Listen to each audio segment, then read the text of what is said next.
Hello, and welcome to the TNT podcast. That is to say, Thriving in Technology. Your hosts are Sam Moulton, Petra Stefanova, and Cecilia Taylor, all members of the Influence team at NetApp. For this episode, we are joined by Kat and John Troyer, coming to you in the hectic week after VMworld. We really appreciate you joining us with us today, and we're glad to have you. Well, thanks so much for having us. We're happy to be here. Absolutely. So, Kat and John, I was hoping that you could spend just a minute telling a little bit about yourselves for those very few people out there who don't know who you are. So, Kat, would you like to start? Sure. I'm Kat Troyer, and I am married to John. We have the Influence Marketing Council along with Tech Reckoning, where we do consulting, and John does quite a bit of analyst and pundit type work. And I also do career coaching, and I do organizational development with companies that need help on their people side. So I started off, my background was in staffing, and I moved over to HR. And about 10 years ago, moved over to coaching, and now I do organizational development work. I help companies do 360-degree feedback. I have uncomfortable conversations at times with people, and although I don't absolutely love uncomfortable conversations, I value them because sometimes there are things that just need to be said, and once we can say them, we can move on. So I help teams do that. And I also do some retreat work with women. Well, we definitely want to hear more about that, about all those things that you mentioned. I have to say that I've already learned an awful lot from you, so I think it will be nice to share some of that with our listeners. So, John, how about you? Sure. Thanks for having me here. I am married to Kat Troyer, and consistency is good. It's good. It's good that we're both married to each other. Yeah. I started my career as a scientist with a PhD in pharmaceutical chemistry, but was always messing around with computers. Did a stint in the .com era as a company founder, which was interesting, and then ended up at VMware in 2005 and helped VMware grow a lot of its community, social media, evangelism, advocacy programs, worked a lot with the IT and infrastructure and cloud communities. And that's been home ever since. VMware World at this point, it's our 11th VMworld, and it's a lot of folks we've known, both Kat and I, for 15 years or more, which is great, right? Which means that it's a great part of the industry. It's a great way of keeping in touch with the industry. And so we do the Influence Marketing Council, where we work with other people at tech companies and other vendors. And I do a little writing, and we do a little speaking together, and so we have I guess we'll end up talking about a lot of those things. You have very busy lives. We keep busy, yeah, indeed. Yeah. Yeah, scheduling in a vacation, that's one of our challenges. We're working on that. And where to? Where's the plan? What's the plan? I actually think it's been a few years since John and I have been to Hawaii together, so I think we're going to do that next. Oh, very nice. Very nice. So, John, clearly you have, kept your VMware ties, as you've mentioned, and last week at VMworld, you guys were involved in a number of different activities. So we would love to hear more about, what they were and what the outcomes were. And I've heard about a panel and a workshop and IMC reception. So who would like to get started? Well, so I'll just intro my stuff, but a lot of the stuff was Kat's this year, which was great. I was there both, in our, wearing our various hats. I did a little stint with SiliconANGLE's theCUBE, so I was interviewing folks from around the industry on the show floor, and that was interesting. We did an IMC reception with some of our members and guests and influencers, kind of trying to. We try to help companies work better with their geeks, and we try to help geeks work better with companies. So that's what that's all about. But it was a lot of that was, the rest of my week was pretty unstructured, but I'll hand it over to Kat because she had all the agenda this year. Well, you were pretty busy too, but it was fun and it was different this year for me because I was on a panel for the Opening Acts Conference, which is the conference the day before VMworld officially starts, and I was on a panel for avoiding IT burnout. So that was very relevant topic. Yeah, I think I think it goes beyond IT, and I think that just in this digital age that we are living in, it's so easy to be connected 24/7, and there are implications to that we may not even be aware of yet. So that was interesting. There was a bunch of industry people there. Eric Lee had done a talk on his experience with IT burnout. And we got to see that at the Indie VMUG in July. So it was fun to be on a panel with him, and I think he's got, his talk is really great. I believe it's on video now through V Brown Bag. So that's a good one to check out. And also Alicia Preston, who is Mike Preston's wife, who is a mindfulness practitioner and trainer and yoga teacher. She actually teaches meditation to children, which I think is one of the most amazing things, because if kids can learn these tools, they're going to automatically be more resilient than the adults that we are today. So I love the work that she's doing. So that was fun. We did that on the Sunday. And then Alicia and I did a workshop on Wednesday morning together for participants. And Alicia also does, she creates mala bracelets, which are stone meditation bracelets. Mm-hmm. So we did that, and we shared some mindfulness tools and a little bit of energy hygiene tools. So that was it was a very different VMworld for me, and I will say I probably had more fun this year than I usually do. So tell us, what is energy hygiene? Well, energy hygiene tools are tools that I learned in my first coaching program.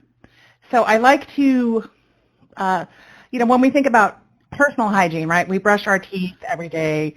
We shower. There are certain things that we do periodically to make sure that we are physically are taking care of our hygiene, right? Mm-hmm. So there are tools that we can do that actually support our energy. So things like tools that teach us how to connect our feet to the earth and to use the power of grounding to help support us when we need some extra support.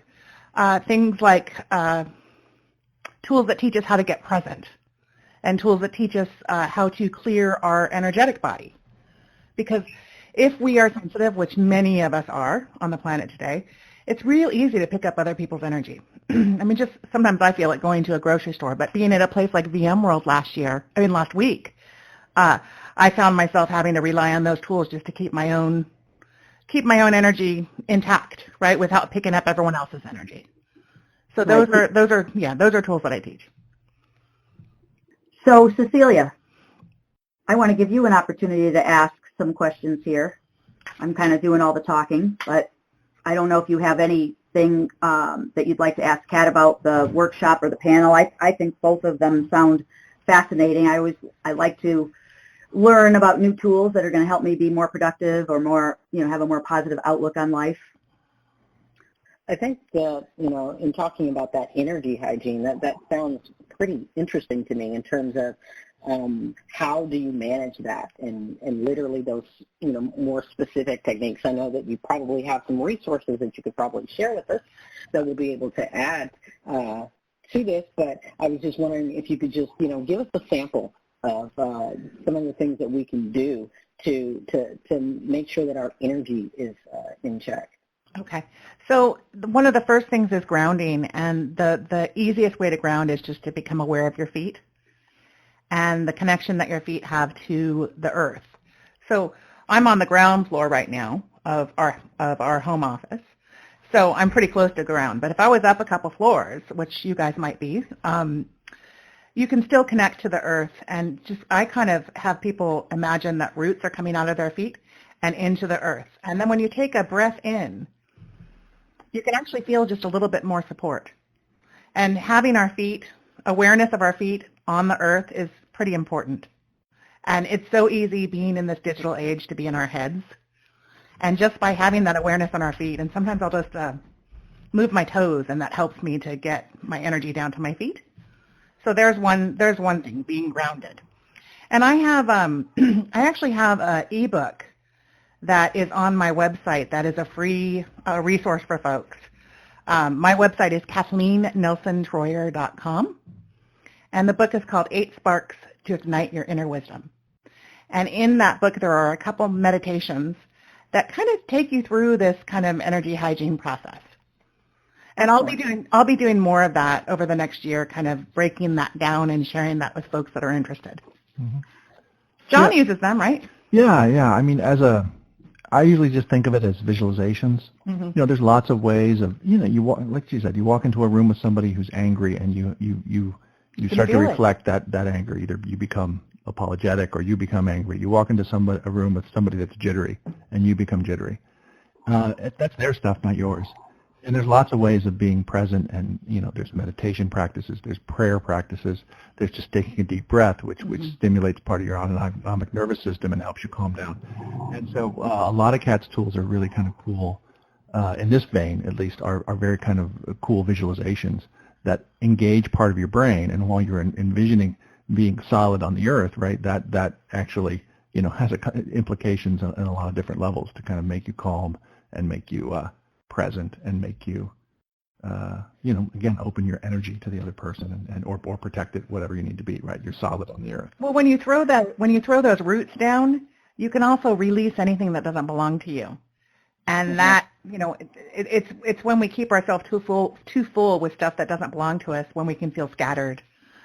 So I think that they go real nicely hand in hand with mindfulness tools. And in many respects, you could look at them as a mindfulness tool. Yeah. And you know what I'm fascinated by is this effort that people are making to, I guess, marry these meditation practices with IT or people who are involved in IT, because we're aware that can be a very stressful industry, because it's always changing, there's always new things, and it is the whole digital thing, being on all the time, right. You know, feeling that pressure to be available to everyone 24/7. So can you speak to, you know, what you think the benefit will be to, you know, specifically to people who are, you know, in the IT industry? Well, I think that if you're working in the IT industry, as with many industries, but specifically IT industry, it's fast-paced, right? Mm-hmm. So it's very easy to feel overwhelmed and scattered just with your daily to-do list, right? So by incorporating some of these tools, it helps you to navigate from a more calm, centered place where, you know, hopefully you're bringing more of your authentic power to the moment, right? And when we are present in the moment, that's when we have the most power. So the more we can bring our true selves to the present, the more we can be impactful, right, in our jobs and in our world and in our lives. And I'm imagining right now that there may be some people who are listening to this podcast and they're rolling their eyes, right? They're like, I don't see how that's going to fit. I don't understand how it works. Right. And I have to say, as a recent meditation convert, you know, that I have started using meditation as a way to help me be more productive and more present, as you say. I can't explain it either, but I will tell you it works. And it has done wonders for me, because there's things, you know, I as you know, I manage the NetApp A team, and there are 34 members, and things are coming at me, you know, on a constant basis. And I was finding it a little challenging, frankly, to keep up with everything. But since I've started, you know, practicing more often, and before I get crazy, by the way, I think that's a secret, you know, right. Don't wait until you're about ready to jump off the cliff. Right. It's just been, you know, I guess a life changer. And so I want to learn as much as I can, whenever I can. Awesome. And I've heard that you may be, I don't know, putting together some retreats or something like that. So can you tell us a little bit more about that? Yeah, right now we've got 2 retreats scheduled in Hawaii for next year. Oh, that's a terrible place. I know. Gosh. the Big Island of Hawaii is one of my favorite places. John and I actually got married there, so that nice. That helps it be one of my favorite places. So we're going to do one in April 13th through the 19th, and then also one in July 11th through the 16th of 2019. And both of them will have the cool experience of getting to swim with the wild dolphins, nice. the Hawaiian spinner dolphins, and they are just magical beings that are very playful and very full of joy. And I think that the element of playfulness is really important because I think that that's one of the first things that goes out the window when we get stressed out. Absolutely. Right? So carving out some time to, experience play and joy and, maybe working on an intention of something that you want to shift. That's what these retreats are about. They're about self-care and taking time to really reconnect with ourselves and maybe a little less digital time, right? Mm-hmm. We're not the kind of facilitators that say, leave your phone at home, but we give plenty of time for downtime and for people to check their email and do that because it's hard to completely turn off. But structuring a day with some play and some adventure, the retreat work is by far the favorite part of what I do. It's pretty special. So what is it like for the two of you? You've got so many different things that you're working on. What are the dynamics for you two as a couple? I mean, how do you guys make it work? John? Well, that's a really interesting question, Sam. I'll let John take that. What's that funny look on your face, John? That is an interesting question. It's been an interesting journey in that we both do work together, mm-hmm. and we both work from home. We have no kids, so we do spend a lot of time together. We live out here on the coast of California near San Francisco. So it's been interesting. I mean,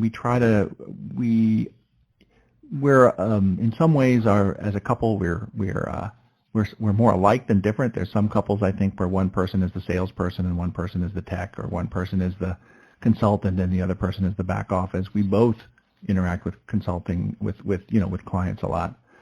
We could probably benefit from having a wife, right? Yeah, or at least a back office administrator. Who doesn't want a wife, right? Exactly. But we do have our strength. We do have our strength where we complement each other, right? Both Kat is coming from a very humanistic growth perspective. I've been involved with developing programs and trying to kind of communicate that kind of emotion into these kind of corporate bottom line MBO oriented sort of things and actually develop human relationships.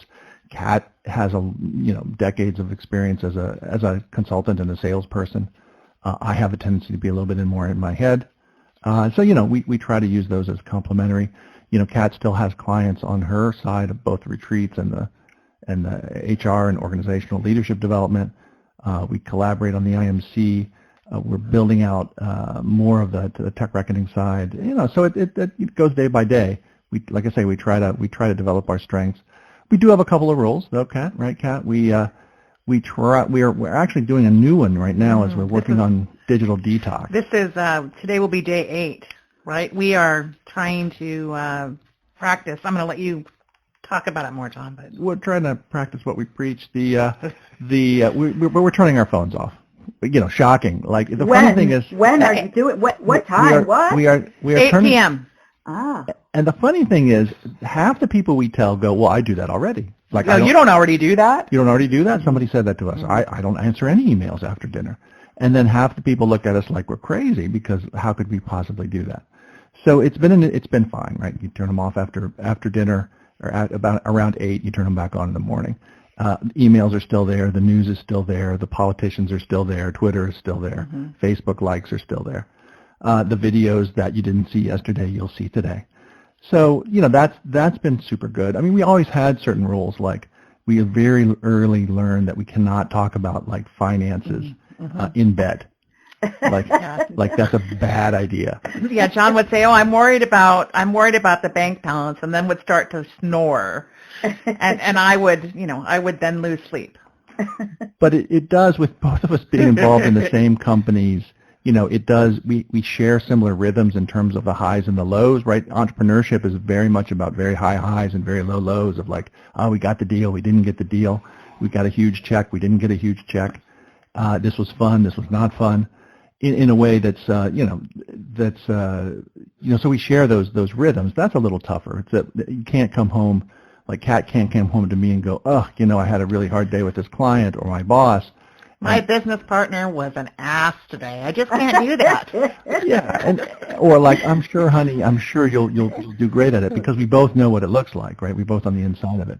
So that's been interesting, like following that being yoked to each other and following those highs and lows together. But again, I think what we're trying to learn here in our maturity is to all the things that everyone always talks about in terms of burnout, in terms of work life, if not balance, at least work life separation, taking breaks, taking time for ourselves, self-care, self-maintenance, which I find is a little different than self-care. It's not all about bubble baths and candles. Sometimes it's about calling, working on your finances and things like that. So, but trying to separate out the work from the personal, the marriage from the work, so that you're able to exist in a state of relaxation and fun together, and it's not all just like, did so and so return your call, or where's that email, or what's going on with that invoice. So anyway, it is a daily daily work in itself, but I think hopefully. So let me ask.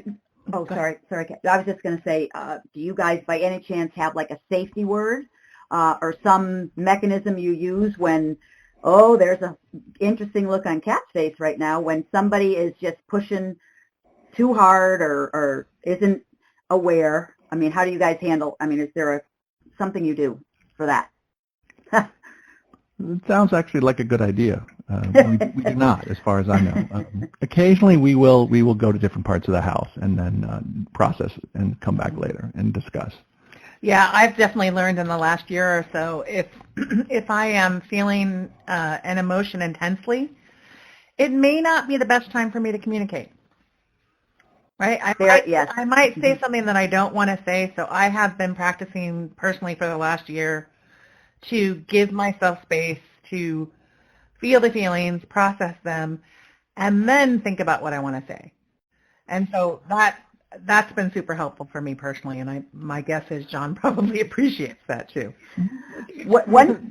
Nothing that you wouldn't do at work, right? You should not send an angry email. You should breathe and maybe send it in the next day and take a look at it first. One of the things I've learned is to actually, stop talking and go off and write a text. I know that sounds a little bit silly, but as I'm putting the text together, I can see where if I had said some of those things out loud, it wouldn't have worked, and I can kind of like take that step back and just approach it from a more positive standpoint. And for me, that works. I'm not sure how my John feels about it, but it's worked for me. Well, good. I think it's important to know that we can actually give ourselves the time and the space to navigate without having to communicate immediately. Yeah. And a lot of times it can be a little bit more gentle. And also, if we do that. Yeah, and another thing that comes to mind is the need to maintain your individuality. I mean, your own, how do you guys, what kind of things do you do to make sure that, you, John, are still, focused on things that you enjoy that may not be things that Kat wants to be involved in, and vice versa? Well, we try to leave space for each other's thing, right? This is not, Kat joined me in it's not that Kat loves influence marketing or really has this affinity for these, how to structure an advocacy program in a corporate environment and how you'd structure it in a startup. But, I think, she brings a lot to that. It's not like I have a super affinity for or have ever led a retreat in Hawaii. So we do try to leave space for each other's activities and have our own separate identities. I don't know. Does that make? Yeah, I think taking time, both of us have done a personal retreat this year where we took off for, almost a week. Oh, so not together then, separately? Not together, yeah. Okay. Wow. I went to Hawaii before VMworld. I actually am lucky I got back because there was a hurricane. So I had to cut my trip short to make sure that I got back to meet my commitments in Las Vegas for VMworld. But and John did a retreat in March this year. Mm-hmm. So I think it's about having separate routes and maintaining those separate routes. I think that's how it stays healthy. And I'm not going to pretend that we haven't had challenges. Learning how to navigate working with my husband. I would, in full transparency, about once a quarter, there's some kind of a little meltdown that we have to learn how to navigate. I think it's made us stronger in the long run, but, it's not all butterflies and unicorns. Yeah. And how do you feel about that, John? Oh, yeah, I'd agree. I mean, this is, it is, I don't want to compare it in certain ways to having kids or whatever, but it's the same things you use same skill sets that you develop in many marriages with kids or many marriages or in many work teams, right? You have to learn how to get how to delegate to each other, who does what, how when you both pitch in and dig in the ditch, who's you don't want to hit each other with the shovels, right? So the same sort of skills of how to what roles and responsibilities and how you divide and conquer and in a team or a marriage are there. So but it is heightened with with money on the line and your mortgage on the line. So there's a certain amount of adrenaline and risk involved in entrepreneurship that I don't think it seems a little harder than having there's many days when I think, it's a little harder than having a day job. I wish I had a paycheck this week. Yeah. It's really so inconvenient that we actually have to worry about earning money, isn't it? Yeah. It messes everything up. It does. It really does.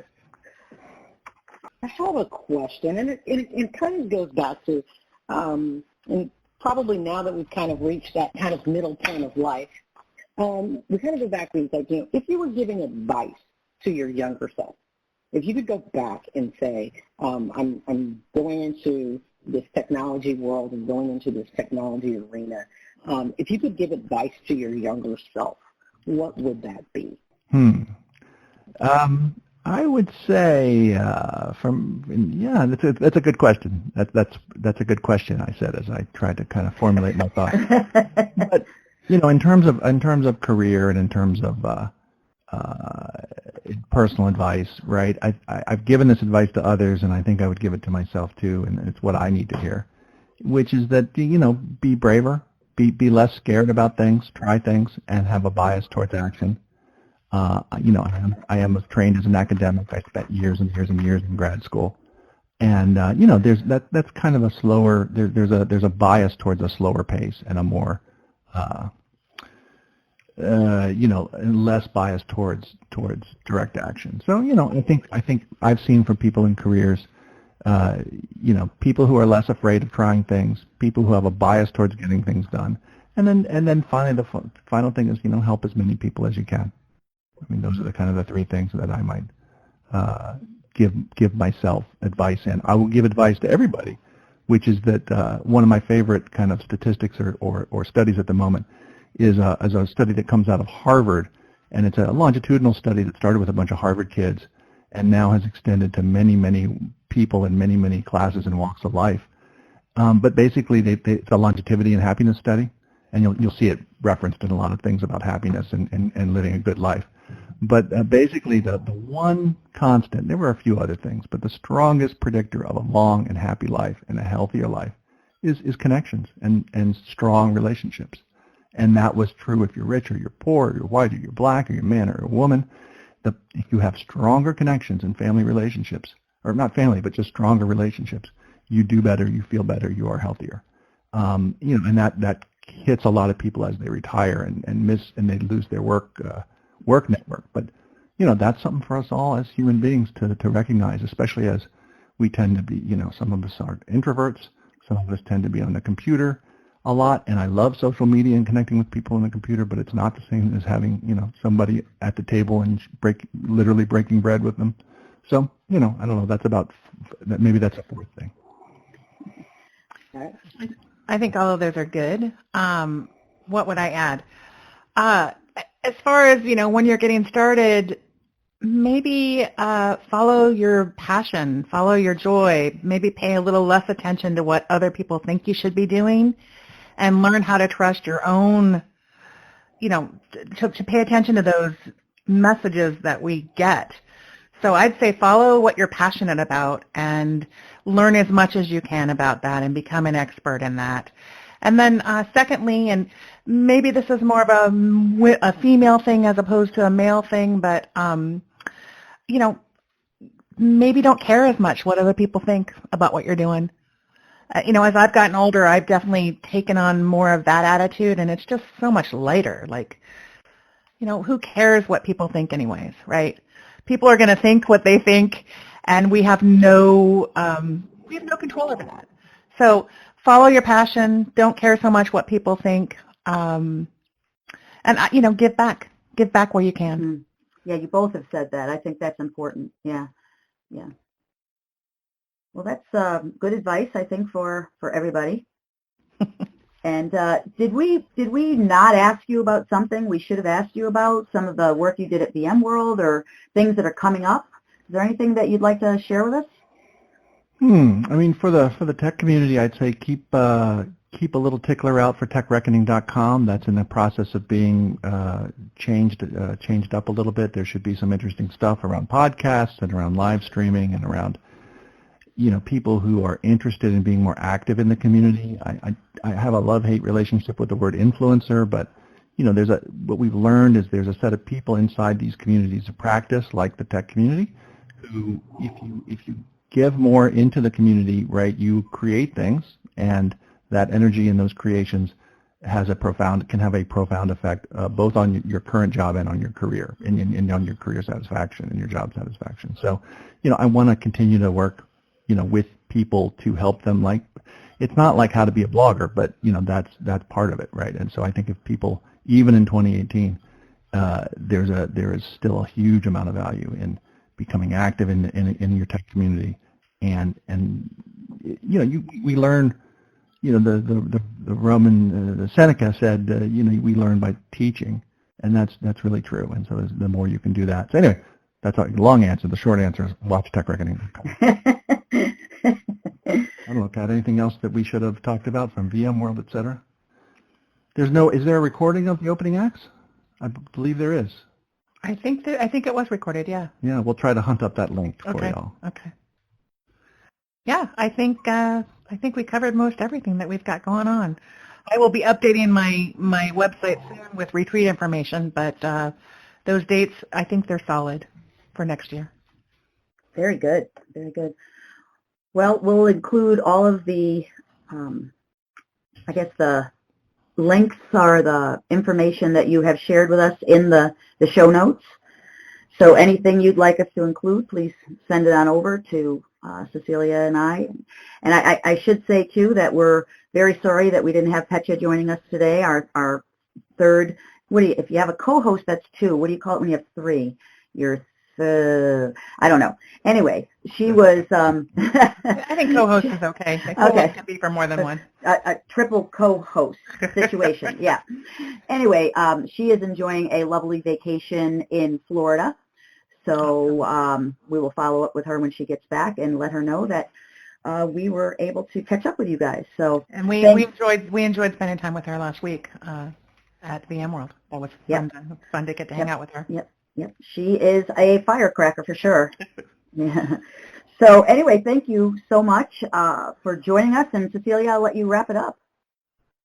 Well, we definitely thank both of you for joining us today. And, we're a new podcast trying to get off the ground, so we'll definitely be reaching out to you to record a future episode with us and talk to us a little bit more.